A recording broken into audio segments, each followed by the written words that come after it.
Jakarta Barat, Jumat sore. Iya, dimonitor kembali telah terjadi kebakaran di jalan. Bangunan yang rata-rata semi permanen membuat api mudah membesar.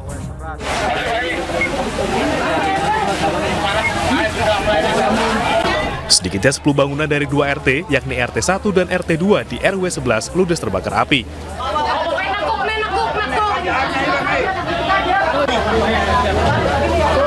Warga dan petugas damkar berjibaku memadamkan api. Kebakaran diduga akibat korsleting listrik di salah satu rumah warga. Gimana bang awalnya bang tadi kebakarannya bang? Awalnya saya nggak tahu jelas, ini kan saya di mari nih. Api saya tengok udah gede kan. Awal dari mana saya nggak tahu deh. Nanti tinggal diidentifikasi. Ada berapa rumah nih bang yang kebakar bang? Banyak sih ya. Belum diidentifikasi nih, belum jelas nih. Ada 10 lebih bang? Lebih kayaknya. Oh, lebih 10 malah lebih. 1 jam kemudian kobaran api berhasil dipadamkan. 17 mobil damkar gabungan dari Jakarta Barat, Jakarta Pusat, dan Pemprov DKI Jakarta dikerahkan. Dari Jakarta, Miftahul Gani, iNews melaporkan.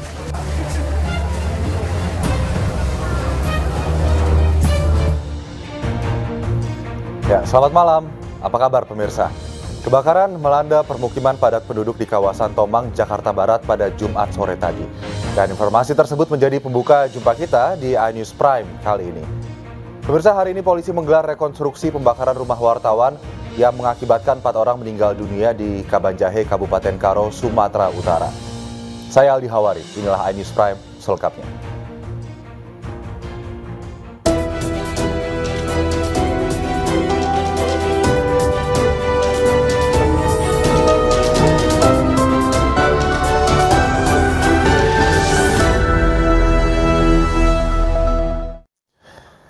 Kita awal informasi pertama dari informasi viral di mana warga sekampung turun tangan evakuasi mobil yang terperosok di jurang dan hanya menggunakan tali di Nrekang, Sulawesi Selatan.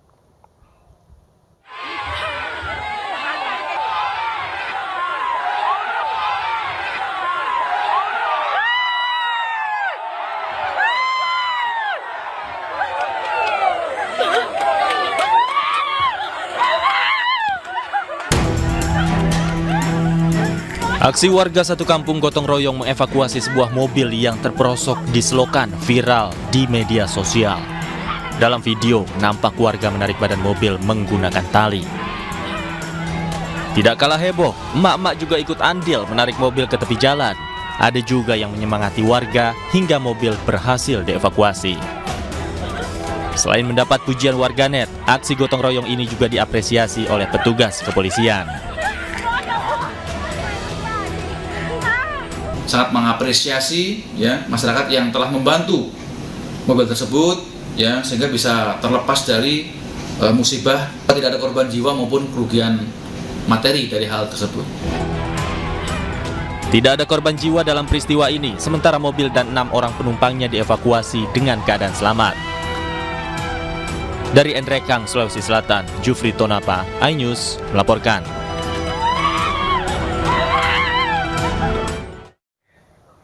Kita ke informasi selanjutnya, pemirsa. Basarnas Bali telah mengevakuasi 5 korban dari helikopter berkode PKWSP dengan operator Bali Helitour yang jatuh di Suluban, Desa Pecatu, Badung, Bali.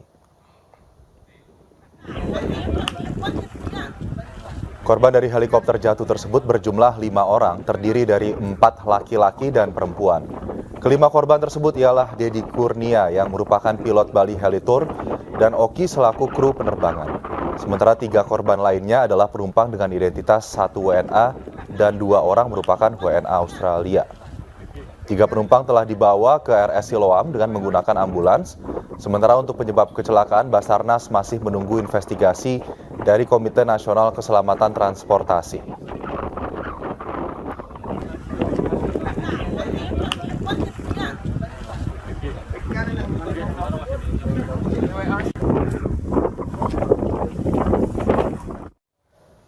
Sebuah helikopter jatuh di kawasan Suluban, Desa Pecatu, Kuta Selatan, Badung, Bali pada sore tadi, pemirsa.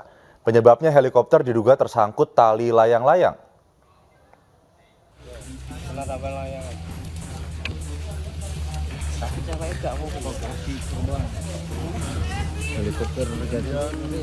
Helikopter berjenis Bell-505 Jet Ranger X terjatuh di kawasan Suluban, Desa Pecatu, Kecamatan Kuta Selatan, Kabupaten Badung, Bali pada Jumat sore sekitar pukul 15.33 waktu Indonesia Tengah. Helikopter dengan nomor penerbangan PKWSP ini rusak pada bagian depan dengan bagian ekor terpisah. 5 orang di dalamnya selamat. 3 diantaranya adalah warga negara asing yang menjadi penumpang dan 2 orang warga negara Indonesia sebagai pilot dan kopilot.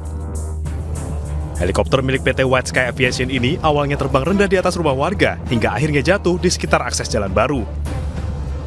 Jatuhnya helikopter diduga akibat terlilit tali layang-layang. Helikopter bertipe Bell-505 Jet Ranger X ini diproduksi perusahaan Bell Helicopter asal Kanada. Helikopter ini biasanya digunakan dalam sekolah penerbangan, aktivitas pariwisata, maupun untuk kepentingan korporasi. Per unitnya, helikopter ini dijual dengan harga $1 juta Amerika Serikat atau sekitar 16,2 miliar rupiah. Kokpit pesawat ini bertipe full glass alias didominasi oleh kaca dan memiliki kapasitas 5 orang, 2 kru dan 3 penumpang. Helikopter menggunakan mesin Turbomeca Arius 2R dengan kontrol mesin canggih VDEC Dual Channel. Kekuatannya pun mencapai maksimal 504 shaft horsepower. Selain itu, helikopter ini memiliki jangkauan terbang maksimal 360 nautical mile dan menggunakan sistem avionik G1000H dari Garmin. Helikopter ini dimiliki oleh White Sky Aviation untuk disewakan. Tarif sewanya bervariasi mulai dari 6,9 sampai 36 juta rupiah. Tim iNews melaporkan. Kita ke informasi berikutnya. Polisi melaksanakan rekonstruksi kasus pembakaran rumah wartawan di Kabanjahe, Kabupaten Karo, Sumatera Utara. Ratusan warga yang turut menyaksikan di TKP meminta polisi mengusut tuntas kasus ini.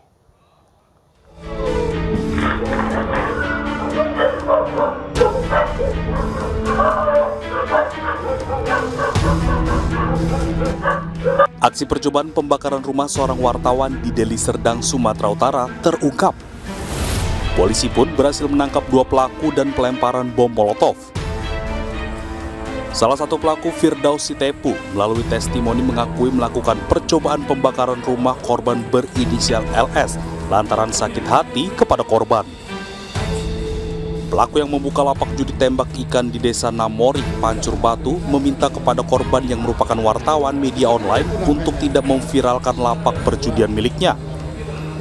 Korban pun sepakat dan meminta sejumlah uang kepada pelaku.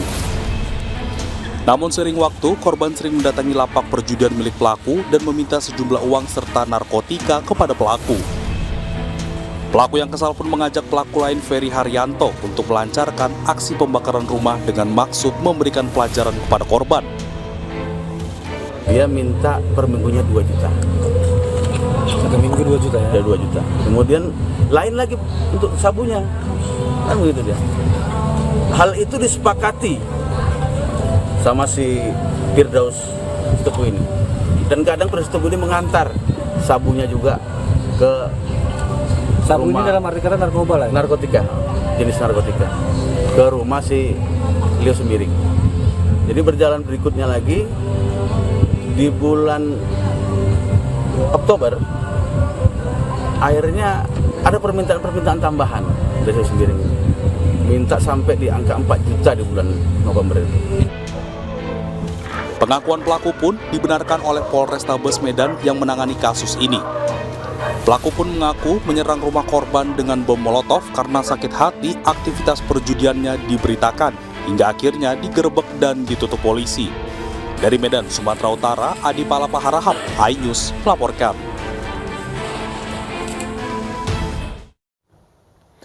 Pemirsa, mantan terpidana kasus Vina, Saka Tatal, hari ini menjalani pemeriksaan psikologi oleh Lembaga Perlindungan Saksi dan Korban atau LPSK. iNews Prime akan kembali dengan informasi selengkapnya sesaat lagi. Tetap bersama kami.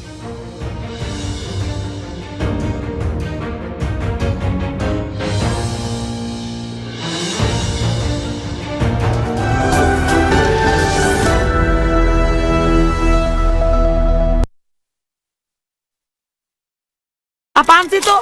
Kalpa, coklat ditabur kelapa. Kelapa? Tebel lagi coklatnya, taburan kelapanya, krenyes-krenyes. Gurih-gurih lumer gitu. Ini nggak lo makan kan? Coklat bertabur kelapa, lagi enaknya. Kenapa aku pilih Le Mineral? Soalnya cuma ini nih yang masih ada segelnya. Debu jadi nggak akan masuk di sela-sela tutup botolnya. Benar, Le Mineral disegel. Kembali di iNews Prime, pemirsa masih bersama saya Aldi Hawari. Mantan terpidana kasus Vina Saka Tatal hari ini menjalani pemeriksaan psikologi oleh Lembaga Perlindungan Saksi dan Korban atau LPSK. Hal ini dilakukan menjelang sidang peninjauan kembali atau PK kasus Vina.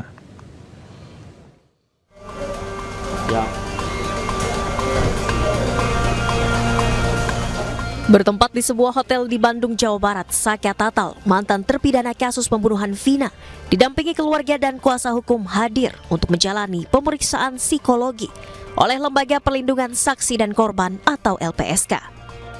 Pemeriksaan psikologi Saka dilakukan sebagai kelanjutan dari upaya pengajuan perlindungan ke LPSK, serta menjelang digelarnya sidang peninjauan kembali atau PK kasus Vina, yang pernah membuatnya mendekam di balik jeruji.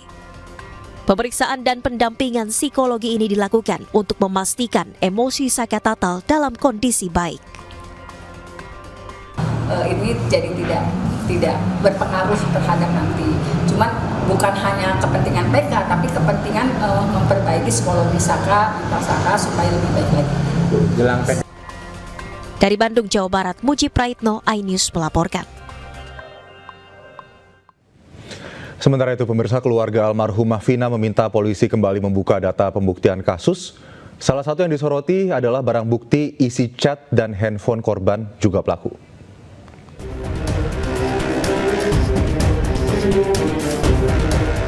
Wacana membuka dari awal lagi. Data kasus pembunuhan Vina dan Eki ramai disuarakan. Keluarga Vina meminta polisi menyelidiki teman almarhumah Vina bernama Mega. Dia itu datang ke sini sama temennya minta uang gitu kan. Saya tanya tuh temennya itu siapa. Dia itu cuman bilang temennya Mega, karena yang turun saat itu cuman satu orang datang ke rumah saya ini loh. Cuman kan posisinya udah agak gelap ya, habis isa sih rumah saya kan masuk gang nih, jadi nggak begitu jelas muka temennya itu. Cuman adik saya cuman bilang dia namanya Mega. Selain itu, kakak kandung Vina, Marliana, meminta polisi mengungkapkan isi chat yang sempat disampaikan tentang dugaan pembunuhan berencana. Tapi keluarga Vina hanya mendengar cerita saja dari Ibtu Rudiana, tak pernah lebih detail disampaikan bagaimana isi chat tersebut. Keluarga Vina juga bingung dengan handphone almarhumah Vina yang sempat dijadikan barang bukti oleh polisi, tapi tidak diberikan kejelasan. Bahkan, handphone Vina masih belum kembali ke keluarganya hingga saat ini. Saya buka itu HP-nya itu, kontak itu hanya ada kontak keluarga, nggak ada kontak yang lain.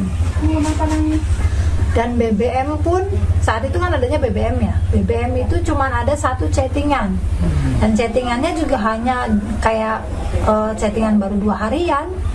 Jadi kalau chattingan juga sedikitnya kayak udah ada yang hapus juga gitu. Nomor kontak juga kayak udah ada yang hapus gitu kan.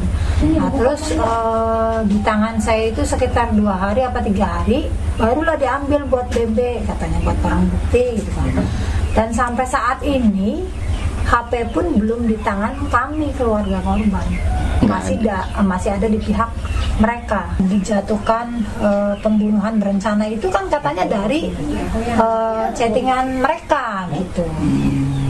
Tapi Ibu tidak pernah tahu chattingan itu, Bu? Tidak pernah dikasih tahu, ditunjukkan secara langsung? Tidak pernah tahu, cuman dengar ceritanya aja dari mereka. Mereka itu siapa? Ya Pak Rudiana dan teman-teman. Akankah kepolisian kembali mengungkap data-data baru dan membuka kembali dari awal kasus pembunuhan Vina dan Eki? Dari Cirebon, Jawa Barat, Toi Iskandar, iNews melaporkan.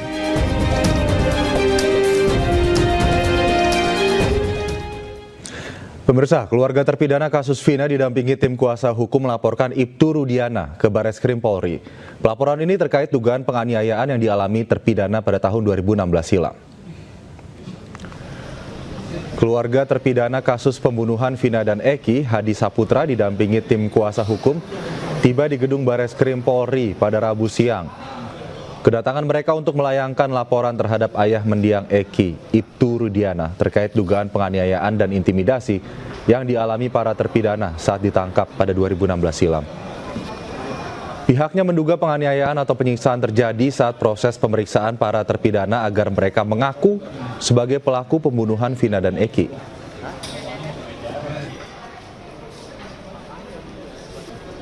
Faktanya bahwa terjadi penekanan, penganiayaan, dan ini yang kita akan buktikan. Kita laporkan ini hari ini kan gitu kan.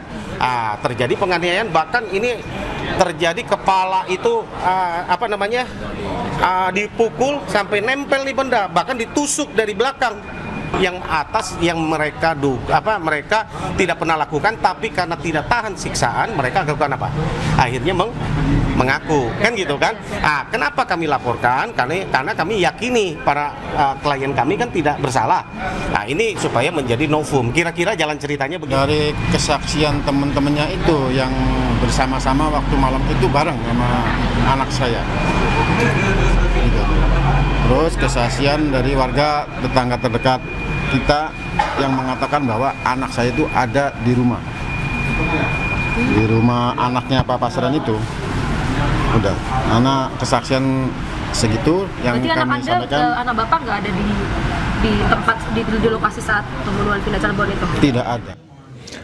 Sosok ayah almarhum Eki, Ibtu Rudiana, kembali menjadi sorotan karena tidak pernah muncul ke publik. Ia diduga terlibat penganiayaan para terpidana kasus Vina tahun 2016 yang lalu. Pada seluruh masyarakat Indonesia yang sudah mendoakan saya, yang sudah mendukung saya. Benang kusut kasus pembunuhan Vina memasuki babak baru. Pasca Peggy Setiawan menang gugatan pra-peradilan, maka konstruksi hukum kasus ini harus diurai dari awal. Tak tanggung-tanggung, Mabes Polri mengerahkan Propam dan Itwasum untuk melakukan evaluasi dan memberi asistensi menangani kasus ini. Sementara laporan terhadap orang-orang yang berkaitan dengan kasus ini tetap dilakukan. Setelah melaporkan Aib dan Dede atas dugaan kesaksian palsu, tim kuasa hukum terpidana kasus Vina kali ini melaporkan ayah almarhum Eki, Ibtu Rudiana.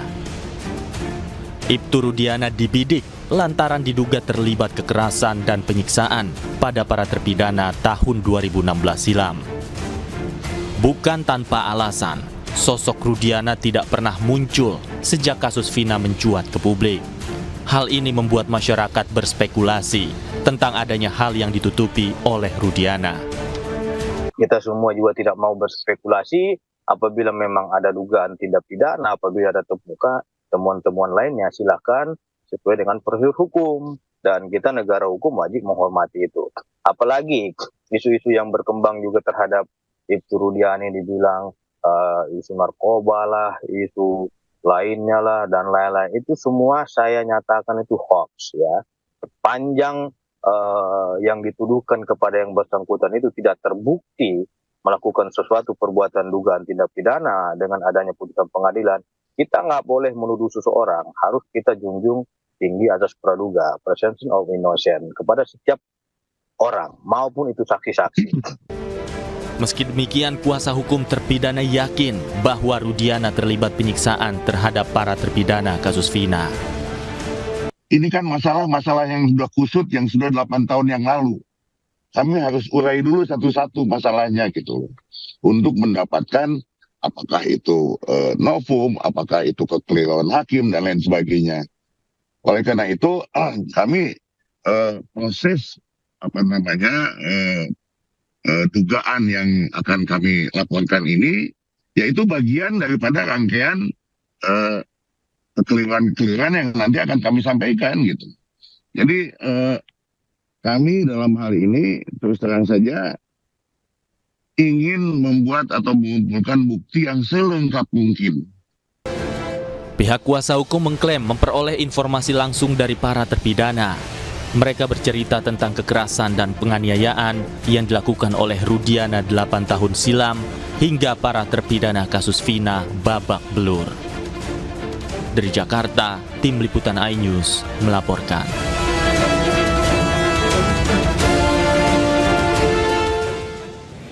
Sementara praktisi hukum Pitra Romadoni menilai pelaporan dugaan penganiayaan oleh Ibtu Rudiana ke Barreskrim Polri salah sasaran dan menyalahi aturan. Sementara kuasa hukum terpidana kasus Vina, Jutek Bongso, menyebut pelaporan dugaan penganiayaan dilakukan ke Barreskrim Polri karena Ibtu Rudiana melaporkan kasus Vina dan Eki 2016 silam atas nama pribadi. Dan berikut cuplikan dialog dalam program iNewsroom beberapa saat lalu. Itu mungkin administrasi prosedur ya. Kalaupun ada dugaan lainnya yang diduga oleh rekan-rekan kita tadi Jutek Bongso, itu ada dugaan penyiksaan, pemukulan dan lain-lain, itu ranahnya ke divisi Propam. Propam nanti akan memeriksa anggotanya apakah benar melakukan perbuatan itu atau tidak. Itulah kewenangan pada fungsi propos tadi gitu loh. Artinya jangan juga kita melangkahi aturan yang ada dan seolah-olah kita tidak menghargai kewenangan daripada divisi Propam. Saya kira kita sebagai warga masyarakat percaya penuh kepada divisi Propam yang menangani kasus ini karena mereka juga sedang mendalami dalam persoalan ini. Karena kalau memang kita tidak percaya kepada divisi Propam, tentunya ini akan menjadi presiden buruk bagi rekan-rekan yang bertugas dalam divisi profesi Propam tersebut gitu. Oke, Pak Bongso, silakan. Ya. Laporan ke Barreskrim salah alamat katanya. Iya, terus nggak apa-apa. Jadi terkait dengan pemukulan itu nggak ada itu. Saya udah tanyakan langsung kepada Pak Rudiana apakah beliau itu melakukan pemukulan atau penyiksaan. Itu hoax dan fitnah. Saya nyatakan di sini. Oke. Karena beliau itu statusnya hanya sebagai pelapor dan beliau itu hanya 15 menit menanyakan kepada terpidana ini terkait dengan peristiwa tersebut dan langsung diserahkan kepada Satreskrim Polresta Cirebon ya. Jadi jangan juga kita fitnah orang lain yang. Jadi ya seperti yang kami sampaikan, kami melaporkan dugaan ya laporan palsu dan penganiayaan dan juga pemukulan yang dilakukan oleh Ibtu Rudiana beserta dengan tim ya.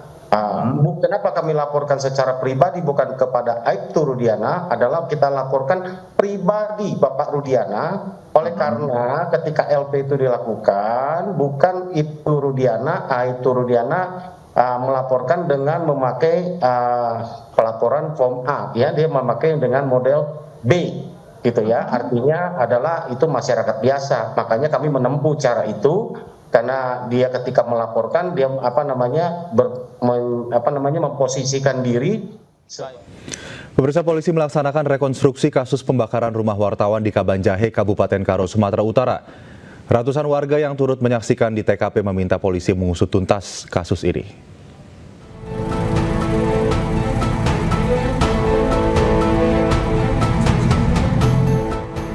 Rekonstruksi pembakaran rumah wartawan yang mengakibatkan 4 orang meninggal dunia di Kabanjahe, Kabupaten Karo, Sumatera Utara, digelar hari ini. Sejumlah polisi memasang spanduk bergambar rumah korban sebelum hangus terbakar. Mendengar adanya kegiatan rekonstruksi pembakaran rumah wartawan ini, ratusan warga berkerumun di seputaran TKP untuk melihat langsung proses rekonstruksi.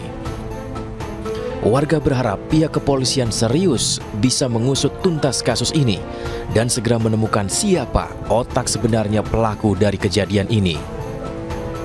Ya, harapan kita warga ya dituntaskanlah sebagus-bagusnya supaya jangan ada tanggapan masyarakat yang ditutupi.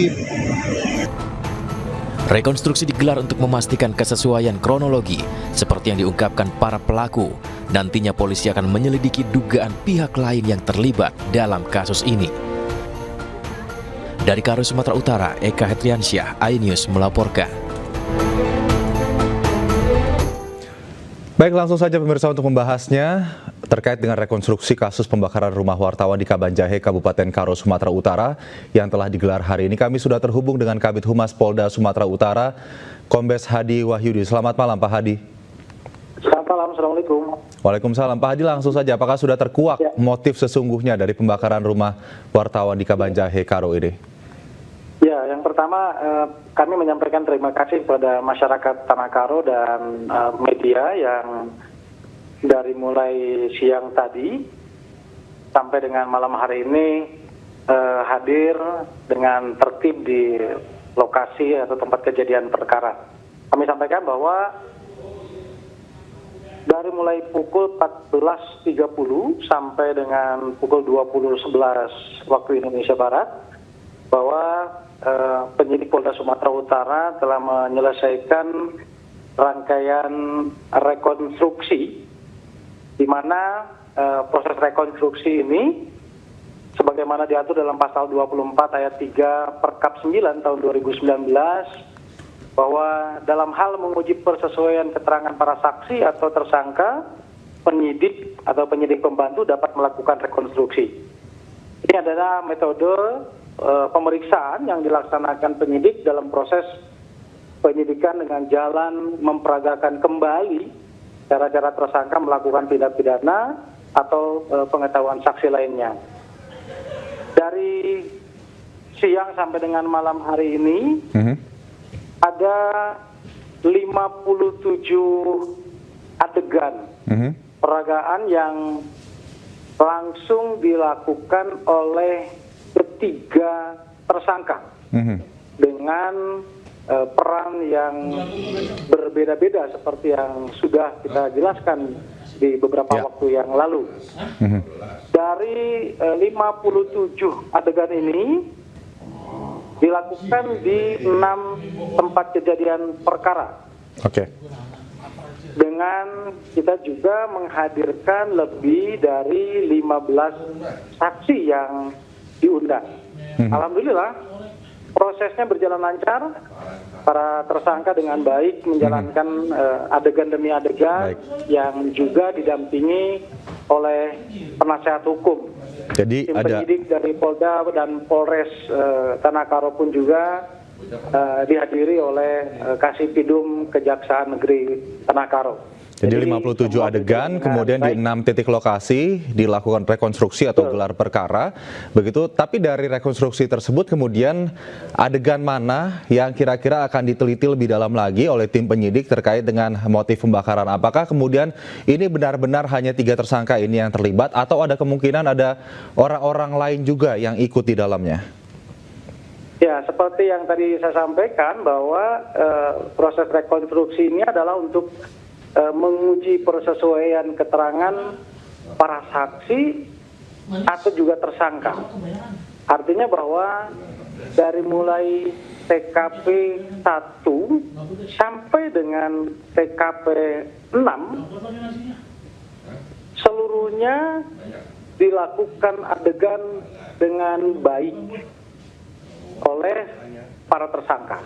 Oke, dengan baik ini artinya ada kesesuaian ya antara keterangan tersangka dengan reka adegan yang dilakukan, begitu ya Pak? Betul, dan seluruhnya itu dituangkan ke dalam berita acara pemeriksaan. Sekali lagi bahwa ini adalah proses dari rangkaian penyidikan yang tentu polisi harus mempertanggungjawabkan proses ini sehingga bisa diuji nanti pada saat di persidangan. Oke, terkait dengan motif sendiri, Pak, dari ketiga tersangka terkait kasus judi maupun narkoba begitu yang diliput oleh korban, apakah ini benar-benar menjadi motif utama pendorong dilakukannya pembakaran rumah ini? Dari awal kami sampaikan bahwa kerja-kerja polisi dalam proses penyidikan tentu didasarkan kepada fakta dan alat bukti, dan hari ini kita menggelar seluruh rangkaian itu dengan sangat baik dan semuanya terangkum dalam berita acara. Nanti bisa dilihat proses itu di persidangan. Selanjutnya pendalaman apa lagi Pak yang akan dilakukan untuk memeriksa motif dan juga segala hal yang keterkaitan para tersangka dengan kasus ini? Ya, saat ini para penyidik tentu akan melakukan evaluasi ya dari rangkaian proses rekonstruksi yang ada, dan nanti kita lihat hasil dari semua proses itu, dan sekali lagi bahwa ini adalah untuk kepentingan penyidikan.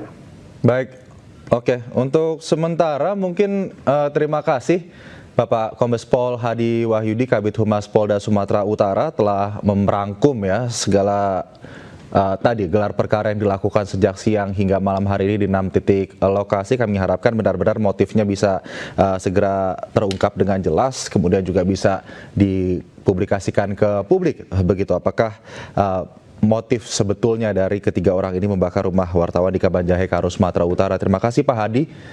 Selamat malam, salam sehat. Pemirsa, 5 warung semi permanen di Kampung Negeri Baru, Kabupaten Waikanan, Lampung, ludes terbakar. Informasi lengkapnya sesaat lagi. iNews Prime segera kembali.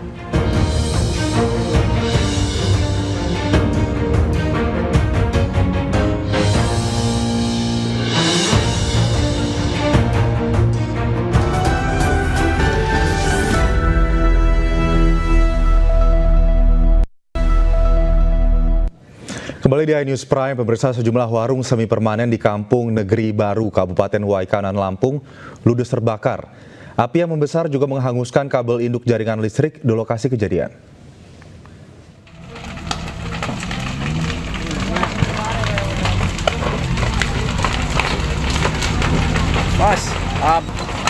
Dari rekaman video amatir warga, terlihat kobaran api dan asap tebal membumbung tinggi dari 5 warung semi permanen di depan SPBU Simpang 4, Kampung Negeri Baru, Kabupaten Waikanan, Lampung pada Jumat siang.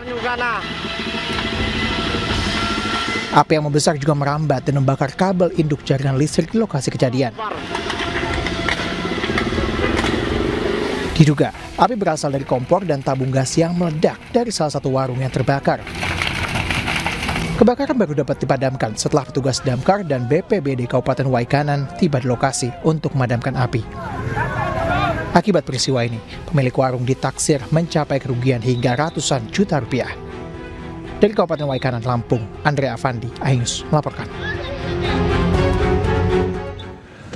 Sementara itu, 2 rumah di pemukiman padat penduduk di Palembang, Sumatera Selatan ludes dilalap si jago merah. Atas peristiwa tersebut, pemilik rumah histeris melihat rumahnya rata dengan tanah.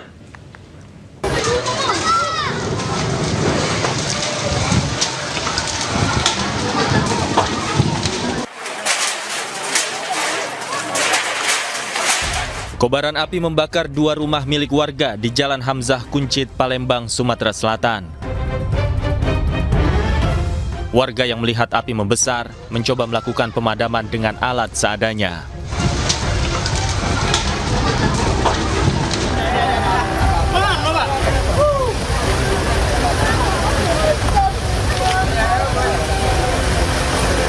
Pemilik rumah histeris hingga pingsan melihat rumahnya ludes dilalap api. Api baru dapat dipadamkan 1 jam kemudian setelah 4 unit mobil dinas kebakaran Kota Palembang diterjunkan. Diduga kebakaran terjadi akibat korsleting listrik. Penyebabnya diperkirakan ini konsleting. Menurut saksi yang melihat kejadian itu. Api berhasil dipadamkan berapa jam kemudian? Menurut informasi itu berkelang itu tidak lama itu bisa diatai, namun di 4 mobil damkar ke TKP. Untuk kerugian? Untuk kerugian, untuk material belum bisa kita jumlahkan. Untuk nilai ini korban nihil. Tidak ada korban akibat peristiwa ini, namun kerugian ditaksir mencapai ratusan juta rupiah. Dari Palembang, Sumatera Selatan, tim liputan iNews melaporkan. Pemirsa, tim gugus tugas sinkronisasi Prabowo Gibran menepis isu anggaran makan siang gratis Rp7.500. Sesaat lagi di iNews Prime.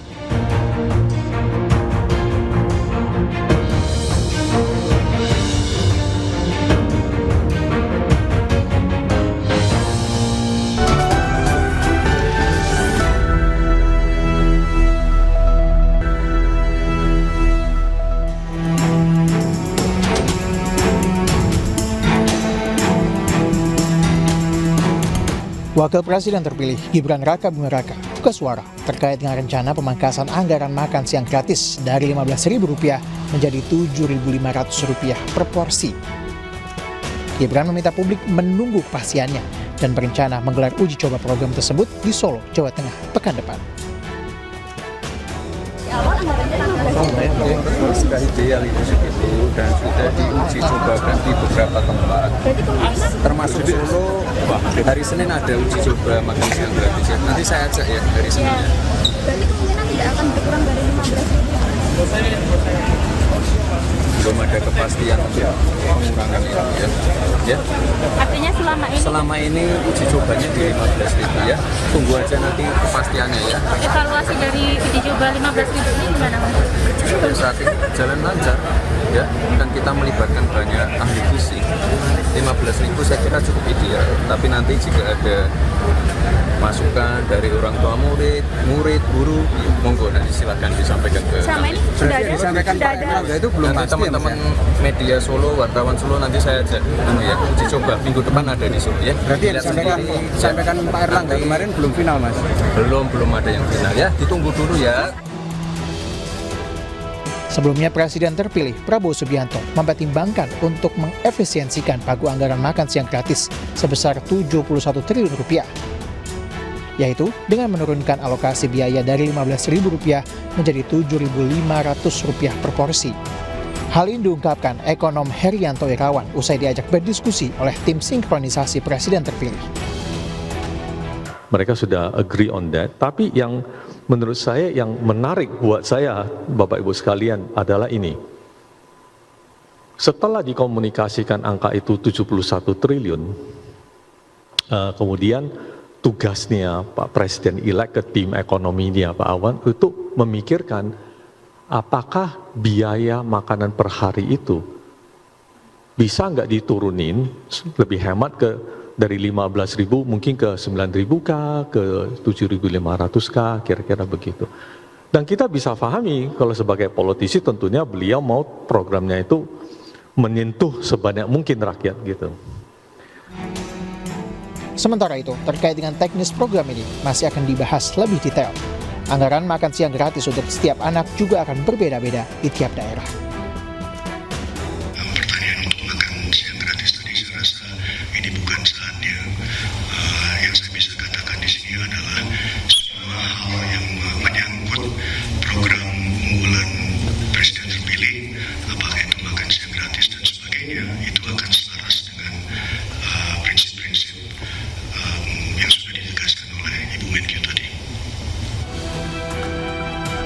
Adapun langkah efisiensi anggaran ini juga bisa dinilai sebagai upaya baik pemerintah mendatang untuk menjaga keberlanjutan APBN. Tim Liputan iNews melaporkan. Pemirsa, tim gugus tugas sinkronisasi Prabowo Gibran menepis pernyataan yang menyebut anggaran makan siang gratis dipangkas dari Rp15.000 menjadi Rp7.500. Menurut tim gugus tugas sinkronisasi Prabowo Gibran, pernyataan tersebut spekulatif, namun membenarkan bahwa anggaran yang disiapkan adalah Rp71 triliun. Seperti diketahui, beberapa hari ini mungkin ada informasi-informasi khususnya terkait harga daripada makan bergizi gratis itu yang diberitakan diturunkan menjadi Rp7.500. Mungkin ini adalah pernyataan-pernyataan yang sifatnya masih spekulatif dari berbagai pihak. Teman-teman semua, jadi sampai hari ini satu-satunya yang sudah bisa kita ambil kesimpulan itu baru alokasi anggaran untuk makan bergizi gratis tahun 2025. Yang sudah bisa jadi kesimpulan baru itu. Besarannya adalah 71 triliun untuk tahun 2025. Ini sudah Mas Budi juga sudah pernah sampaikan, sudah hadir waktu itu ketika Kementerian Keuangan bersama tim sinkronisasi melakukan konferensi pers. Jadi ini satu-satunya yang sudah sampai di level kesimpulan. Ya. Yang lainnya masih dalam proses. Nah, terkait dengan ketersediaan anggaran tahun 2025 nanti sebesar 71 triliun, pesan Pak Prabowo itu ada dua. Jadi ada dua pesan dari Presiden terpilih. Ya, Pak Prabowo pesannya bahwa harus memenuhi standar ketercukupan gizi. Ini syarat pertama. Jadi syarat gizinya harus terpenuhi. Itu yang pertama.